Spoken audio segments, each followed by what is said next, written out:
Hi there, I'm nicodehaan, and welcome to Living a Primal Lifestyle, where we explore a return to a more balanced and natural wild world. To regain our natural health and recover our rights and freedoms, and I'm Ellen Don. It's a beautiful day in Durango, Colorado. It is right now 71 degrees, high of 86, and a low of 56. A cold, Good sleeping weather. good sleeping weather. That's exactly what I was thinking of right there. Please subscribe to our YouTube channel, Living a Primal Lifestyle. Hit the notification bell, the like button to help our channel grow. We also post these shows on Facebook and LinkedIn for your convenience. We look at news stories about anti-aging, natural health, and our freedoms from the mainstream media, and we do our own analysis. All the topics for today's show are in the show notes listed below in the description, so you can follow along, do your own research. Do you supplement your diet with vitamins and minerals? Then we highly recommend Mother Earth Labs.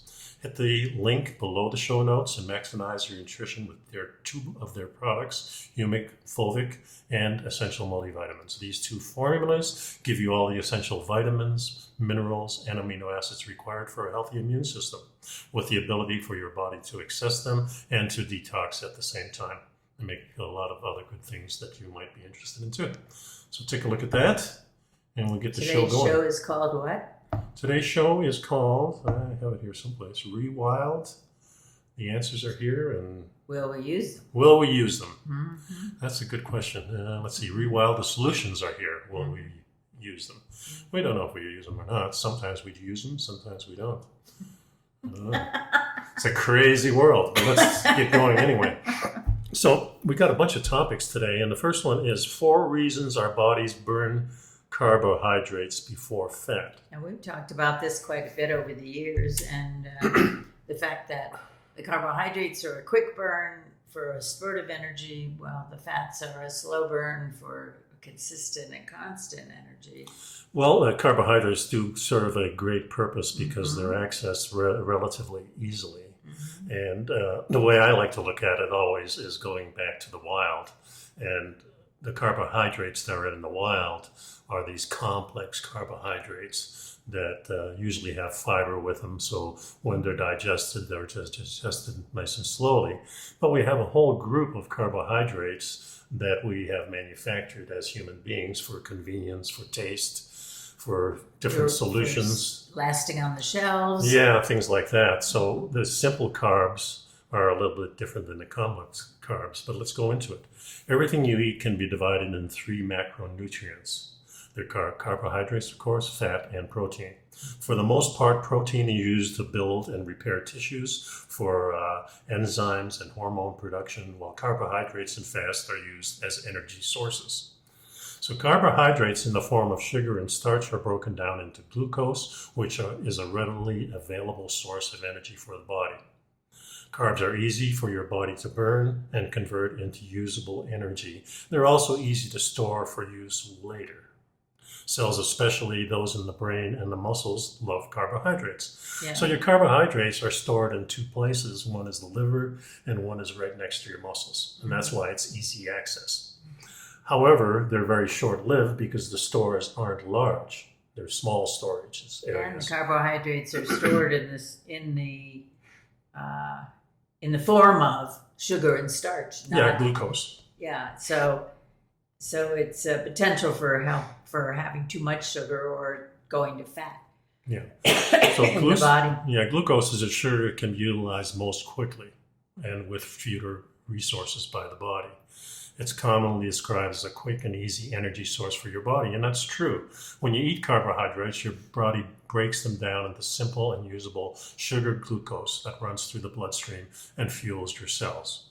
Once the cells have enough energy, it then converts the extra glucose into glycogen through a process called glycogenesis. And that's how they're stored next to your muscles. Your brain likes them, so they're used that way. There's another thing that happens, of course, is the simple carbs, or if you really overload in carbs, your body doesn't have enough storage capacity. So there's a process where it converts them into fat and pushes them into the fat cells for long-term Well, storage. it says that your muscles and your liver can only store so much glycogen at one time. Excess carbs that are not used for energy and can't be stored are then converted into fat and stored for future energy use. Yeah. The problem comes if you don't use them later, if you're not exercising, if you're not moving, if you're not burning energy, they stay as fat. Well, it's an interesting process because when we exercise very strenuously, our body taps into those carbohydrates right away. Right. If you're going to do slow type of exercise that's easygoing, like going for a nice brisk walk or something like that, your body actually uses the fat. Mm-hmm. So for normal activities where you don't need an extra boost, your body is going to use fat. So it's kind unless you're consuming a lot of carbohydrates. So well, if you're over consuming carbs and they're being converted into glucose and they're going into the fat and you're not able to access them, you can't use them up fast enough. That's the real problem, is that your body, once you're burning fat, it's very easy to switch over to carbohydrates just by increasing the intensity. But if you're using carbohydrates on a regular basis because you're eating a lot of refined carbs, which are not in the wild, which are not our natural food, then your body has a very hard time converting back to fat. In fact, sometimes it takes a couple of hours. It depends on your body. Converting back to burning fat as your energy source. Exactly. That's what I meant to say. So that's the problem we have with our modern technology. We've manufactured a lot of this food, and most of the food is in that center section if you go to the grocery store, which are in boxes. Boxes and cans. Cans and things like that. Cans maybe not so much, but definitely in boxes. And of course, our society loves the carbohydrates because from a manufacturing point of view, from a storage point of view, these things are going to be stable, and they're going to be consumed. Doesn't matter if it's now or a year from now, the box is still there. Yeah, the brain, the human brain actually requires the carbs. It says at least 20% of all your body's energy needs to go towards keeping the brain fueled. Your brain can use fat for energy, but it's not an efficient process. First, the fat must be broken down into ketones for your brain to use them, and it doesn't use ketones as well as it uses glucose. But there is a thing that you're, in other words, if you're low on carbohydrates because you don't eat a lot of carbohydrates, protein can actually be broken down into carbohydrates so your brain can use them. So in case of starvation or in case of problems where you can't get carbohydrates for your brain, your body's going to make them out of other things. So it can make them out of protein, probably out of fat too. So that's the situation we're in. We're in a situation where most of the population in the Western world is eating a lot of carbohydrates, and hence we have a lot of people that are heavy because they're storing fat all the time. And it's very hard to access. Burning it. They're not burning it, right. And they're trying to burn it through exercise and not, it's always go for a walk or go for a run. You're lazy, and that's not the problem. Exercise is definitely a benefit for us, but we're almost like in an exercise craze where, it's the fantasy. It's the solution for anything. Oh, obviously, if you exercise more, you wouldn't have this problem. Yeah. It's kind of like that. And, normal activities of, let's say, finding shelter and finding food and cleanliness and things like that. That's enough to burn enough fat and enough carbohydrates so your body's in equilibrium and you have no problem. And also, you also want to be balancing your intake with your output. Well, that's calories in, calories out, and that always doesn't equate. I'm not talking about calories. I'm talking about the amount of carbs you eat, or the amount of protein you eat, and what kind of animal fat are you eating, and all of it. Because the way you avoid gaining the weight is by, gaining the fat weight is by. Don't consume so many simple carbs. That's Exactly. the basic thing. Exactly. For us, it's going back to what our ancestors ate. We ate a lot of meat. And when we say a lot of meat, it's mostly fat and protein and a few carbs. And that's mostly in animal fruits. fat. Yeah, animal fat. Much better. Anyway, next article is durable coating kills viruses, other germs in minutes. Yeah, this article was both thought-provoking and kind of fun because they're there's a patent pending on the coating. So there's really not a whole lot of in-depth information about it. But what they've said at the University of Michigan, yay, go blue. Go blue, right? Says there was a team of University of Michigan engineers and immunologists developed a durable coating that can quickly kill bacteria and viruses and keep on killing them for months at a time. And it proved deadly to SARS-CoV-2, to E. coli, and to MRSA, and to a variety of other pathogens. And it killed 99.9% of microbes, even after months of repeated cleaning, abrasion, and other punishment on real-world surfaces like keyboards, cell phone screens, and chicken-slathered cutting boards. The thing I like about this is that the ingredients are things that we know about, like tea tree oil and things like that. So they're natural products that don't poison us. So they may kill the pathogens and the bacteria or the viruses, but they don't harm us. Yeah, it uses microbial molecules derived from tea tree oil and cinnamon oil. And of course, the idea being that many, many years have gone by, these products have been shown to be, quote, generally regarded as safe, close quote, by the FDA. And also they're effective germ killers that work under 2 minutes. Yeah, they're very quick and they're long lasting. And they also have in them polyurethane that's a varnish-like sealer that is, they say it's safe and very commonly used coating.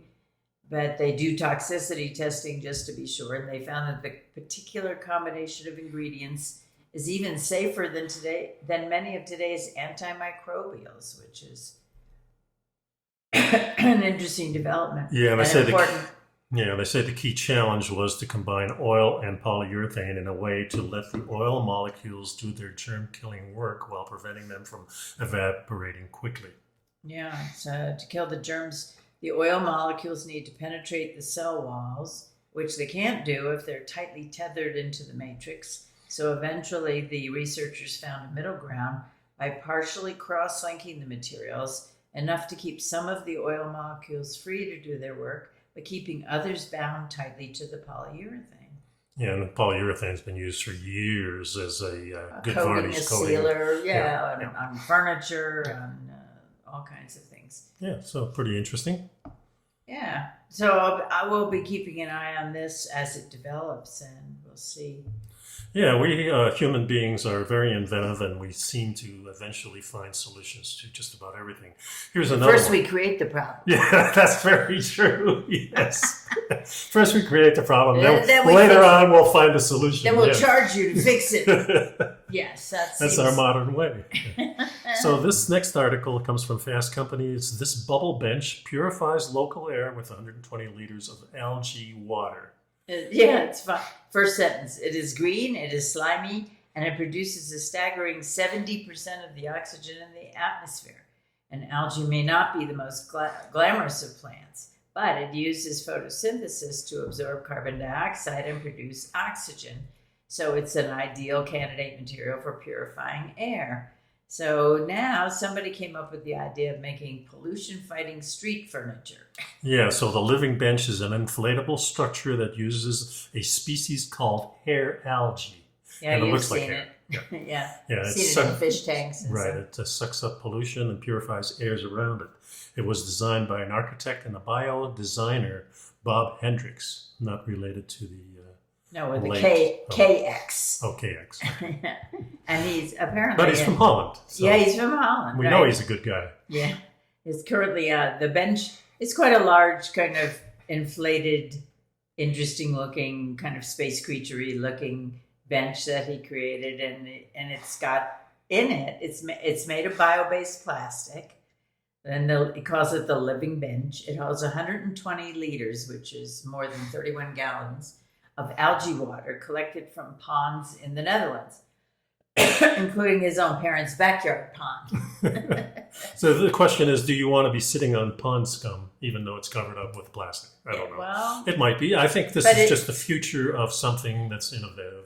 and we'll get better at it. Yeah, it says people can sit and bounce on it to get more air flowing through the structure, or it can generate its own airflow through a solar pump that's connected to the tiny tubes inside the structure. I could certainly see this in like playground where the kids are bouncing on it and things like that. Yeah. And that would help it. So in the forest, everything is an ecosystem, but humans, they want to build stuff, so they kill an organism and then start working with it.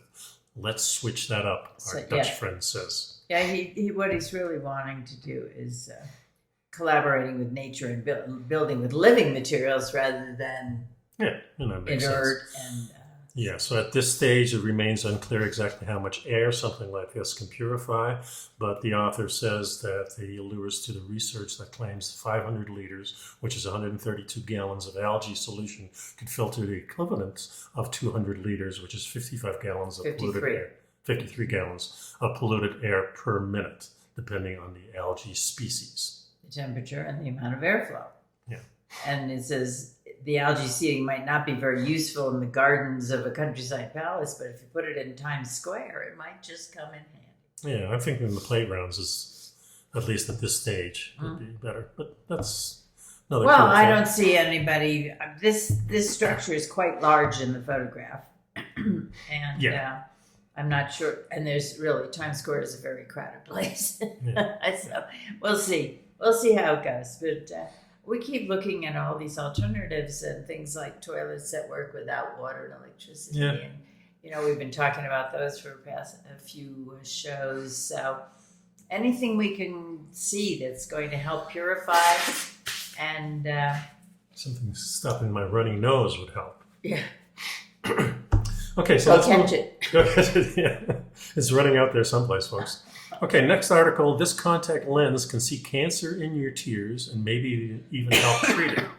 So this is a cancer diagnostic is extremely challenging. Diagnosis is extremely challenging, and to make things worse, the diagnostic process itself is highly invasive and at times downright painful. Biopsies, things like that, stitches, incisions. But recent research aims to develop techniques that make the process easier, quickly, and more comfortable. Yeah, so there was a study that was published in Advanced Functional Materials.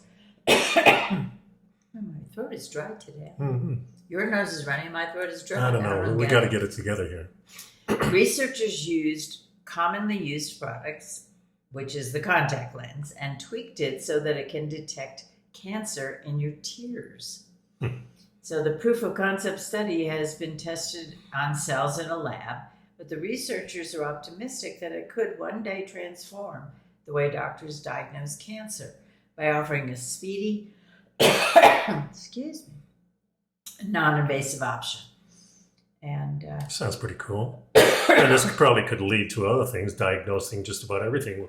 This is kind of something out of Star Trek, where you put a little contact lens in, and all of a sudden your doctor is there with his little iPad and all the information. Oh, you've got bunions, I see.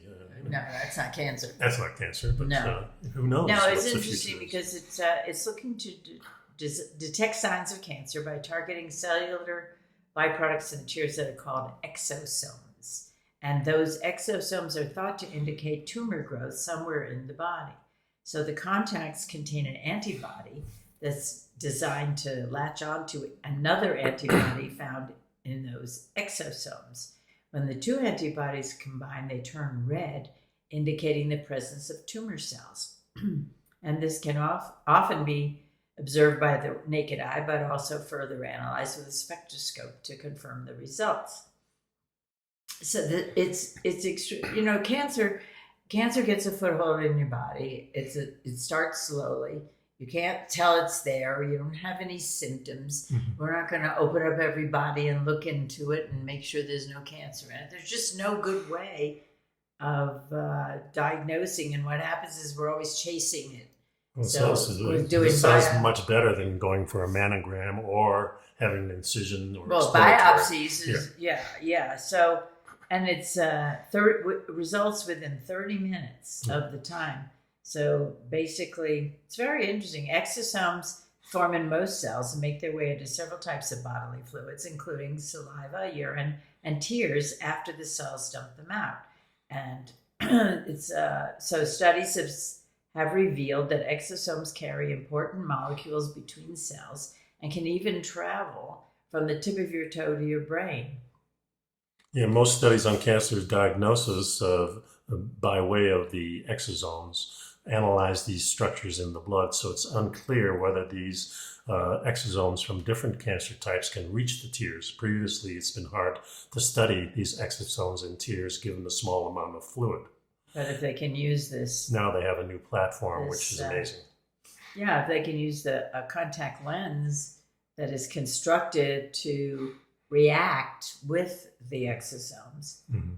So the team that's doing this is currently planning a study that will test the device on rabbits, which have a similar eyes to human ones and are commonly used in research.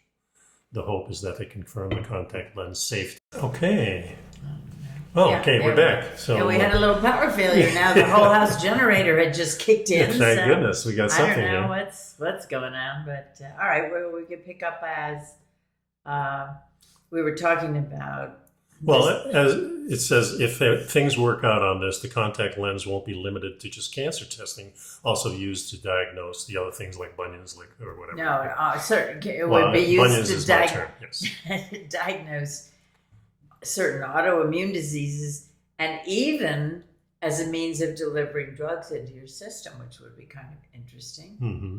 As long as they're the right drugs, right? It says the microchambers in the contact lenses can not only support a disease sensor, but can also be a vehicle to drugs and vaccines. So it can be used as a therapeutic device. Yeah, pretty cool. Okay, so the next few articles are kind of related to each other. The first one is that indigenous agriculture practices may be the alternative to plant-based protein.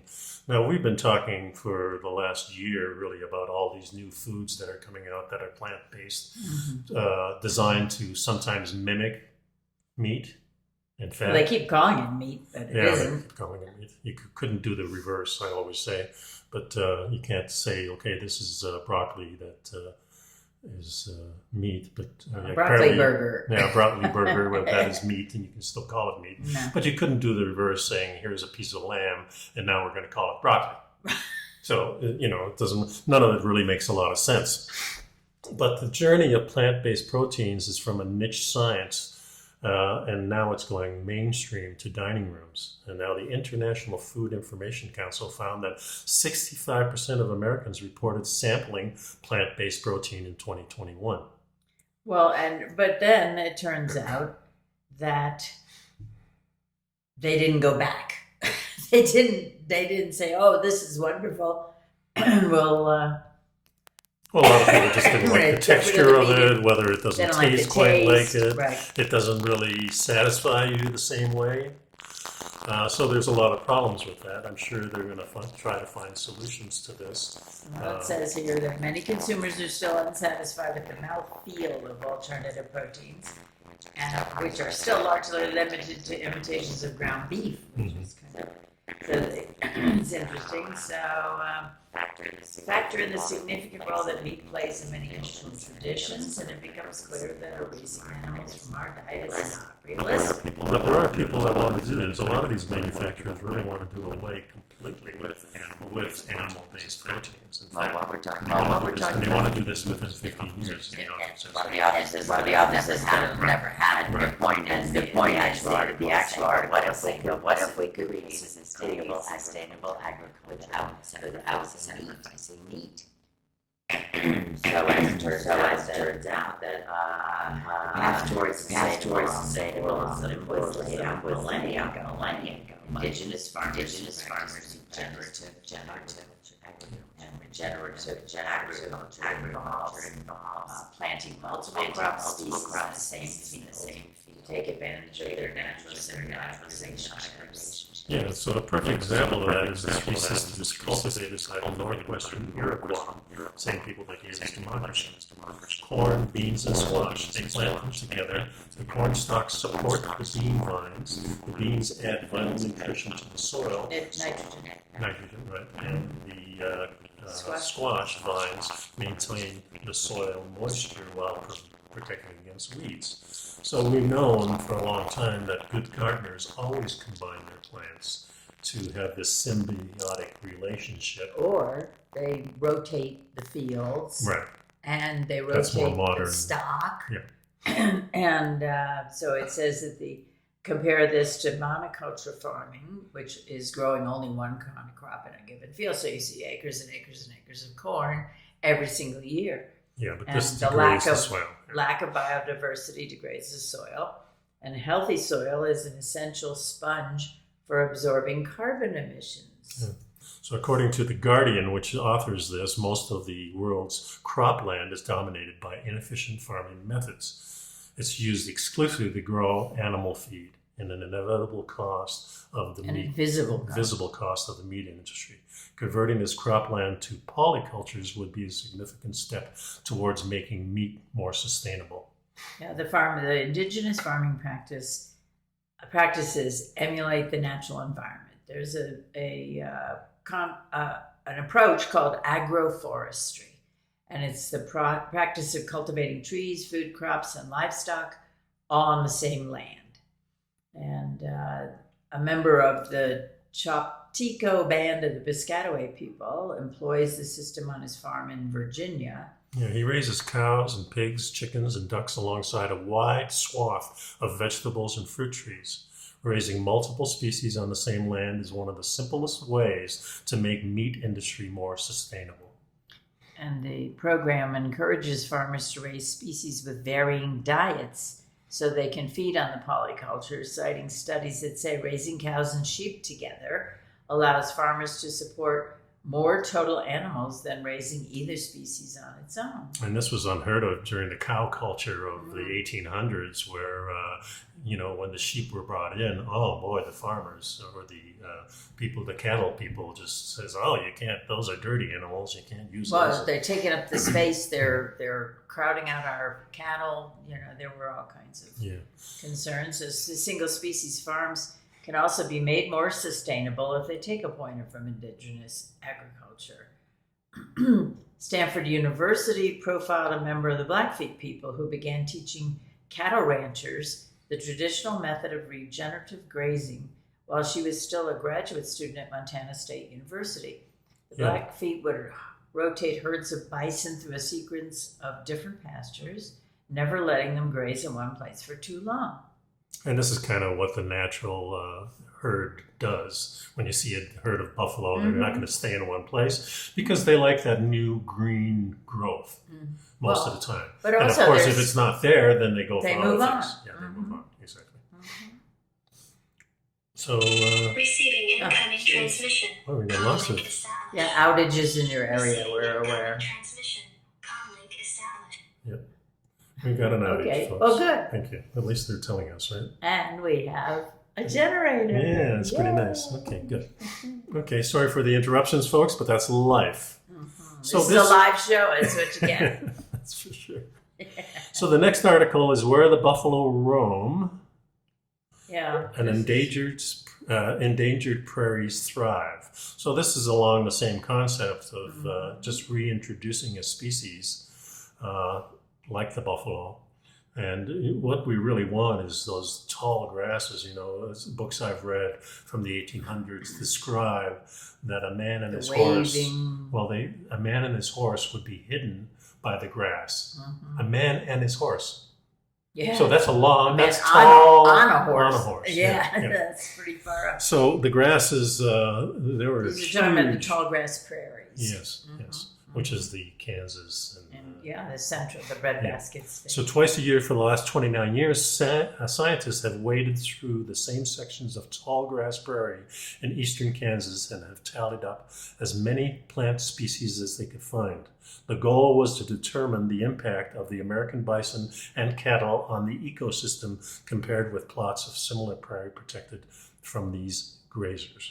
Yeah, well, and so tall grass prairies used to cover a huge portion of Texas and stretch all the way up to southern Canada. And today, this habitat, which is dominated by head and waist-high grasses and forbs, I don't know what forbs are, herbaceous flowering plants, I guess. Yes.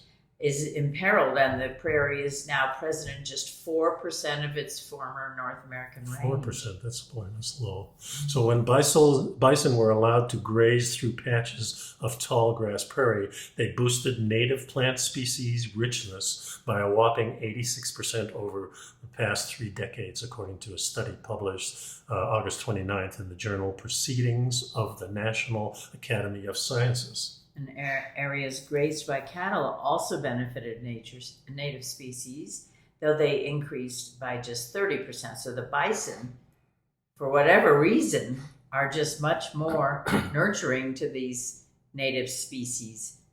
And American bison, also called buffalo, provided nearly 3 times the environmental benefit as the cows. Yeah, he says, the author says here, we're still kind of surprised at just how large of an effect the buffalo or the bison had.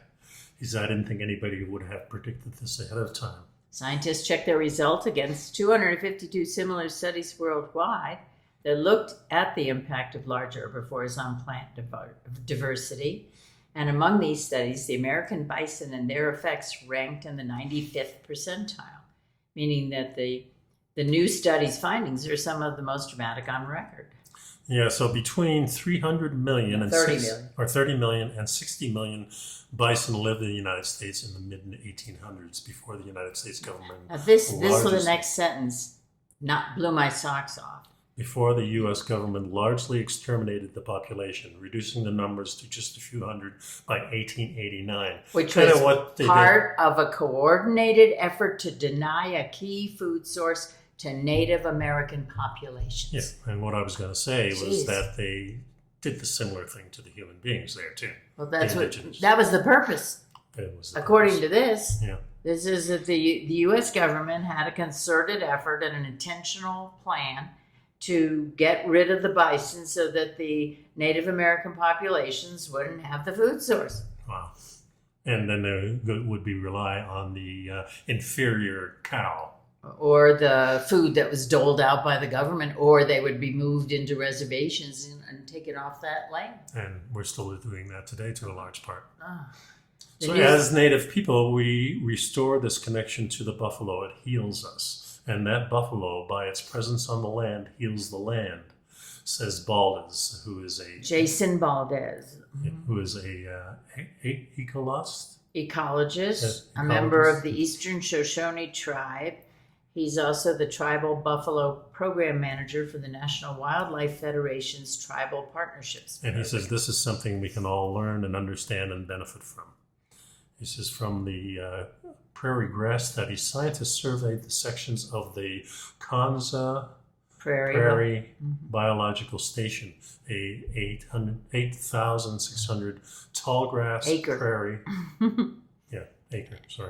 Prairie Reserve, co-owned by the Kansas State University and the Nature Conservancy.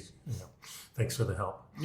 In some areas, which are as large as 2,000 acres, free-ranging bison were allowed to graze year-round, and other sections house cattle during the growing season between April and November. To test the impact of the grazers, a third group of plots were kept clear of both species.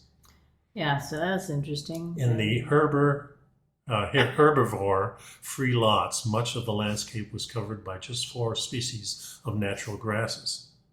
Yeah, it's a big However, when bison and cattle were allowed to mow these species down, other less dominant plants were able to thrive. It's interesting. There's something that, according to the article, the researchers at the Dunn Ranch Prairie in Missouri put critter cams on the bison to see how they interacted with the ecosystem.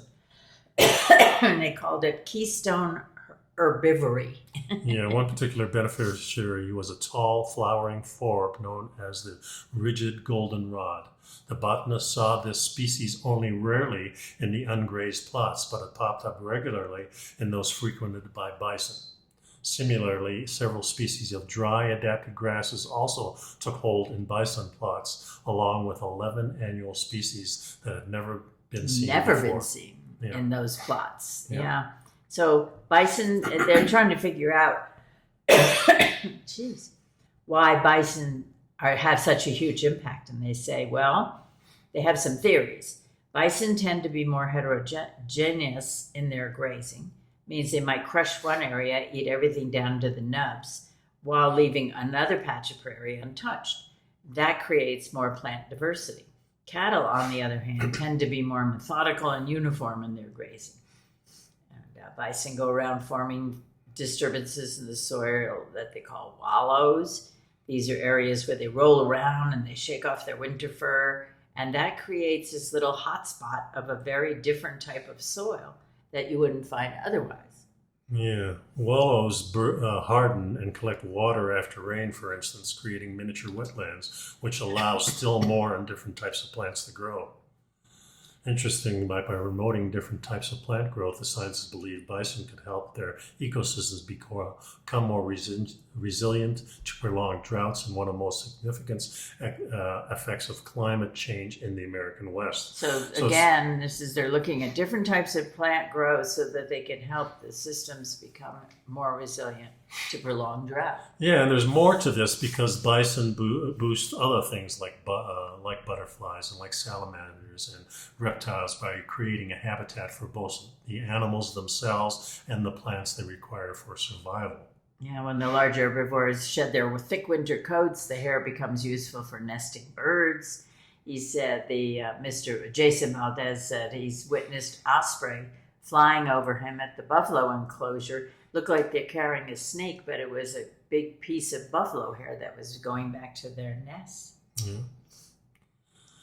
So in conclusion here, we've had a level of colonizations that's happened not only to native people, but also how the land gets utilized. It's been plowed up, paved over, fenced in, fenced out, all with the idea of progress. But if the bison reintroductions are going to succeed, Mr. Valdez says the health of the environment should take priority. The colonial system of thinking destroyed predators and removed the buffalo.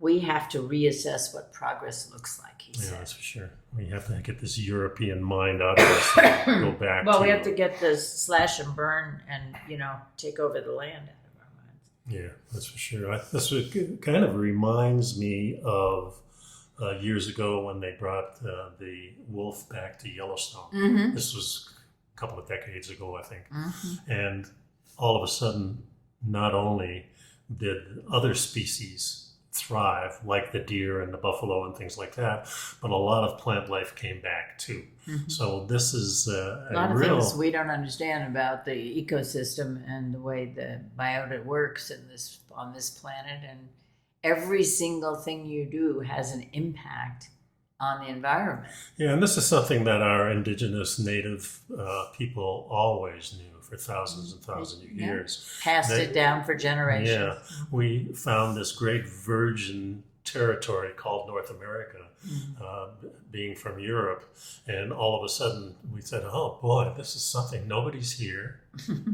Nobody's here. Yeah, and all the animals are here, and they just forgot about the people that were here who kept it that way for thousands of years. Yeah, they didn't learn anything from the indigenous they didn't. people. And, that's one of the things. I'm a European, and this European thinking that they had of conquering things and that they had for these last 300-400 years is got to go to the wayside, and we've got to kind of bring back our indigenous roots and the wilding of our society too. It's like the whole wild thing. It really intrigues me. It's really part of who I am. It's just every time I read something about it or see somebody doing something with that, it really makes me feel good. And I really do believe in it. So. I think it goes back to, we have to go back and find the lessons that had already been learned and taught and had resulted in very good harvests and, good husbandry of animals and ample food for everybody. And we have to go back and take a look, because it's clear that putting a bunch of equipment in the field is not necessary. That's progress, but does it do damage in other ways? We really have to look at how to balance this. Well, when our first criteria is actually making wealth or making money, our indigenous people... Maximizing profit. Right. Indigenous people had a different thought. the first thing was managing what we have. Managing and feeding and sheltering and clothing. Yeah, and being part of the system, understanding that we are part of the system. I always like the idea of the Last of the Mohicans, that opening scene where they kill the deer and then they drink a little bit of the blood and then they give the little blessings to the deer. Thank you, brother. You're part of me, and now you're going to be part of me because we're going to be consuming you. That whole idea that goes with hunting is something that is very, very eco-friendly, and it's really healthy for us. So this next article that we're going to talk about comes from Outside Magazine, and this is a perfect plan to rewild the American West. So There's again, we're just one talking problem. about going back. Well, before we get to the problem, let's talk Well, about... I'm reading the headline. Yeah, I know. Go ahead. So a new paper written by 20 wildlife biologists and ecologists and published in the journal Bioscience this month offers a simple, cost-effective solution to many of the problems plaguing the West: climate change, a loss of biodiversity, and even megafires. The authors suggest we replace livestock grazing across large swaths of federally public land with protected habitat and two controversial and seemingly unrelated species: wolves and beavers. Yeah, dubbed the Western Rewilding Network, the plan is remarkable in both its simplicity and the studied effectiveness of its proposed solution. Cows produce greenhouse gas and harm ecosystems. Grazing them on public lands doesn't offer much economic benefit to anyone outside of a handful of ranchers. Once again, the profit motive. Wolves and beavers restore those ecosystems to health from top to bottom, altering the presence, behavior, and overall well-being of plants and animals with very little input from or cost to humans. Yeah, reintroducing these two species and protecting the habitat from them across 11 major reserves in Washington, Oregon, California, Idaho, Montana, Wyoming, Utah, Nevada, Colorado, Arizona, and New Mexico would return streams to their natural resources. Natural courses, repair riparian habitats, and restore fish populations. And riparian is water, is upstream of the water. Right. It would also address the overpopulation and overconcentration of things like deer and elk, while making those species more resilient to disease, improving access to clean water, reducing the severity of wildfires, and helping to restore the forest's ability to capture atmospheric carbon, which is a big problem, right? Yeah. Well, what about the cows? Well, the paper proposes removing them from only 29% of the current grazing areas on public lands in the West. So it says that there's no need. So again, it's like a quarter of the current grazing land they want to take the cows off of. Right. But there's no need to worry about the hamburger supply. The Rewilding Network authors cited a 2008 study that found that cattle grazing against all public lands accounted for 2% of beef production nationally. Yeah. Most of them are those big, huge livestock farms that we see along the highway when we're traveling. The authors propose buying ranchers out of their grazing allotments with an economically and socially just federal compensation program. But they don't specify a price. Well, how can they? Yeah. Instead, they write, the net economic benefits would be substantial given the social carbon costs of livestock grazing on federal lands. But there's a problem. Just one problem, the politics. The authors nod to this briefly. Although our proposal may at first blush appear controversial and even quixotic. Quixotic, which is, what was that? Quixotic meaning frivolous, silly. Oh, okay. We believe the ultra-ambitious action is required. And what did they cite? They said there is a converging crisis of, quote, extended drought, water scarcity, extreme heat waves, massive fires that are triggered at least partly by climate change, and of course, a loss of biodiversity. And those things are indicative of the need for urgent adoption of a new rewilding plan. Yeah, they don't, however, acknowledge the political reality that many politicians They say Republican here, but I mean, it could be easily be the other way Anywhere. around. Yeah. Depending on the money. They don't even agree that climate change is real and are actually trying to dismantle the Endangered Species Act. Well, climate change is real. The cause of it is because we're doing dumb things. Well, It's not so the cause of it is complex. Well, of course it's complex. There's concrete everywhere. We're taking our national species out of things and replacing them with other ones that don't do the same Invasive, thing. Yeah, right. much invasive. But there's also differences in what's going on with the sun, what's going on with the cycles of the earth. There are a lot of contributing factors, but there's no doubt whatsoever that we're having huge wildfires in places that never had wildfires before. I think they had them before, but they don't have them at the extent. Not the same. Remember, our indigenous populations really did a great job of managing the land, using the dead wood, cleaning But the they forest. cleaned it out. And this is when it's left alone, then these things, and we're doing some of these things. There's no doubt about it. And the 1,000-year floods, it doesn't mean it happens every 1,000 years. It means there's a level of flooding that's so rare that it's 1,000 to 1, basically, But it's everywhere. And right now, we were just looking at the articles about Mississippi. Yeah. And the problems. They've A had third. so much rain. Yeah, a third of the state is underwater, apparently. That's a lot. It's a lot. And people are living there, of course, and that's where the problem comes in. Mm-hmm. I asked Ripple if the Rewilding... I meaning the author of the article. Yes. If the Rewilding network could produce significant results, even if the plan is only implemented in a single state. Democratic-leaning state like California or Colorado. Yeah, it turns out that's exactly his hope, citing the example of legalizing marijuana. Ripple contends that even if only a single state implements the Rewilding network plan, it would be so successful that other states would feel significant pressure to do the same. And he says, ultimately, the climate disaster is going to make this a necessity everywhere. I think, it's a great idea. We certainly like rewilding things. Here's an article that's similar, only it's talking about water and grasses and oysters and things like that. How do you clean up rivers? Yeah, how scientists are cleaning up rivers using grasses and oysters. Mm-hmm. So it says, on a recent summer morning near Camden, New Jersey, 2 divers from the U.S. Environmental Protection Agency hovered over a patch of sediment 10 feet below the surface of the Delaware River. With less than 2 feet of visibility in the churning estuary, they were transplanting a species crucial to the ecosystem, wild celery grass.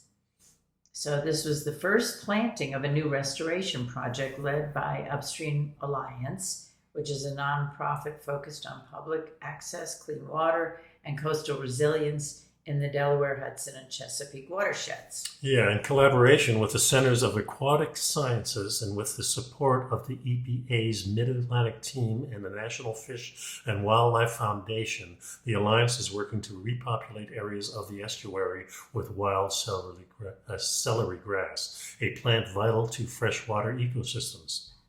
And it's among the new natural restoration projects that focused on bolstering plants and wildlife to improve water quality in the Delaware River, because that river does provide drinking water for over 15 million people.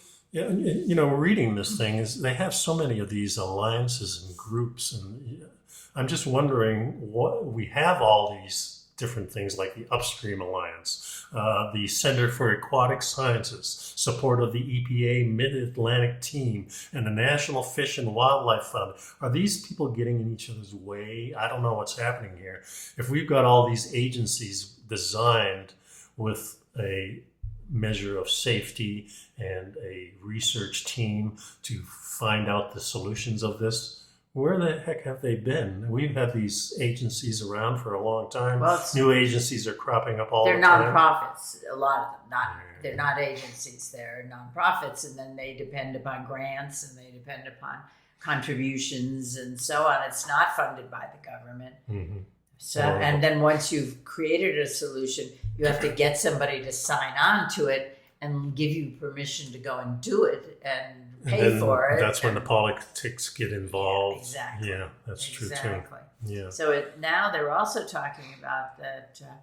50 years ago, the Clean Water Act was passed, but it's not clear that the waterways have made huge steps forward on cleaning up.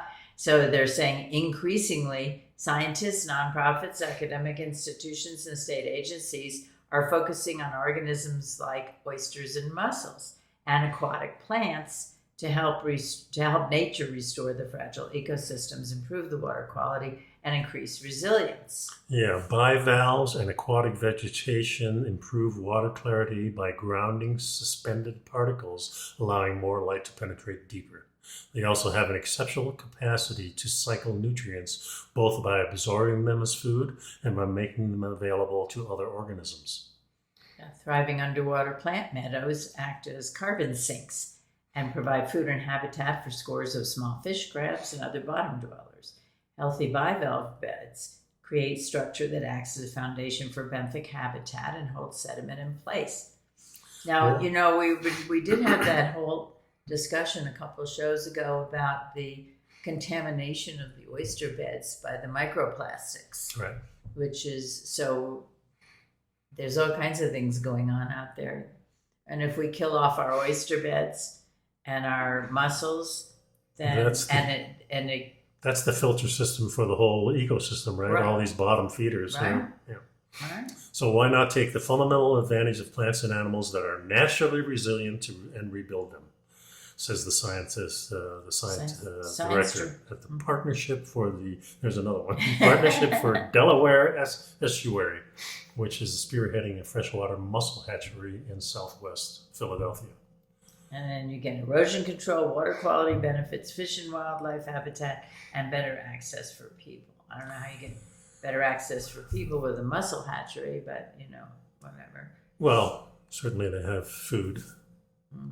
Yeah. It's interesting because, we're talking about really what the native populations have always done in all these different countries. I think it's easier to see in the New Kingdom, the New World, North America, maybe South America too, because we're only 150 to 200 years away from the natural people being here and not being interfered with as much. The white man came over in the 1400s, but it wasn't until about the 1800s where we started really spreading across the Mississippi.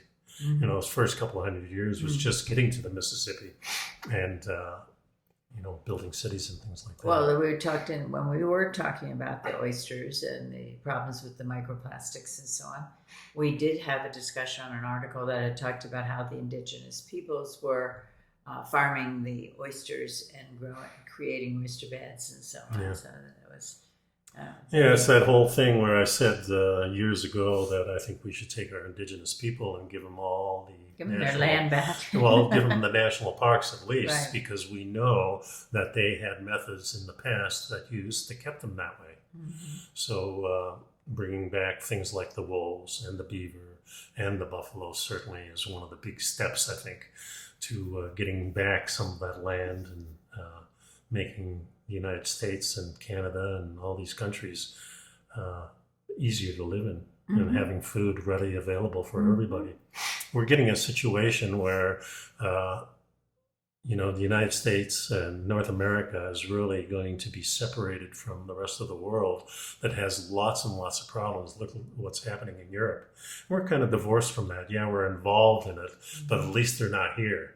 One of the reasons my dad left Europe is because he thought there was going to be a lot of problems in Europe in the future for our offsprings. And that's the reason he moved to Canada and eventually to the United States, because not only was it an opportunity here, and we had opportunities in Holland, but the opportunities here were a lot more adventurous. My dad was the adventurous type. Wonder where you got it from. I think that's where I got it from. But, him coming over here and sponsoring all the other relatives, so the whole clan is basically over here, was really a big step in us being free. And I thank my dad Well, for and I that. think free in another way too is it would have more opportunities and Well, just freedom because it's less crowded. Having the opportunity for us to move from Florida, which is getting more and more congested, into an area like Durango, which is a small town, and being able to live in the mountains and a small neighborhood, and the wild is all around us, and adventure is all around us, and we have lots of things planned to do that, and it's just very thrilling at this stage of our life to be here and to be able to do a show like this that's talking about getting back to the basis of what the United States and Canada and the New World was really about. Is that going to happen in Europe as much? I don't know. You know, we haven't been to Europe. I've never been back. I've had opportunities, and each time work kind of got in the way, or maybe school did. But they do, you know, when we watch a lot of these people who are in Europe camping out and things like that, it does seem that there's a lot of land there too. But the resources Just depends on where you are. no, the resources as far as the animals aren't Right. as much here. You know, so we're really lucky to be in this country, that's for sure.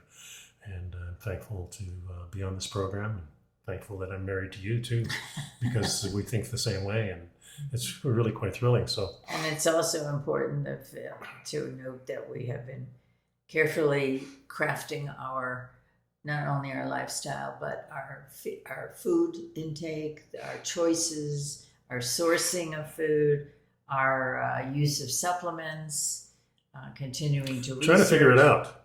We're trying to figure it out. Well, we feel good. The point is that we feel good. Yeah. We're able to take advantage of some of these things and to get out. Especially at what we call the later stage of life. You know, we think the 70s, 80s, and 90s are that last third of our lives, where normally when we look at people who are in those parameters of 70s, 80s, and 90s, you're going downhill. You're not able to do as much, but we feel like we can. And I think there's a future population here in our country that is doing the same thing. I think it's a large percentage of population. Maybe they're listening to our show. So I'm hoping they are. And speaking of which, please subscribe and hit the like button. Yeah, that really helps our channel. We noticed a couple of new subscribers here. Really appreciate you. And we're not trying to boost this to make thousands and thousands of views. We're not monetized. We're not monetized. We're not that interested in that. We're just interested in doing this because we're discovering this ourselves. And we'd like to share the information. And we'd like to hear from you what your thoughts are on it in the comments that are below the show. And just we're hoping to start a dialogue and to keep it going. Yeah. So any comments and things like that, you can email me at nicodehaan@me.com. It's in the show notes, so you can leave a comment on Facebook. We would really prefer YouTube. That would be, it gets to us a lot faster. I do look at Facebook, but not as often as I used to. I find it a little bit more confining and irritating, but YouTube is not as bad. There are other things we're not on them. LinkedIn we are, but I don't look at that much either. No, I do. So, yeah, I know you do. So that's where. Yeah, I get it. I'm getting a good response on LinkedIn. Yes, you are. And but it's not. You know, we're just asking you to kind of watch the show. It's an hour or less, and our son listens to it in his car as he's driving to and from work. Yeah, he always comments on it too. Yeah. So, yeah, we thank you for sticking around, and we'll see you on the next show. Be well. Bye-bye now.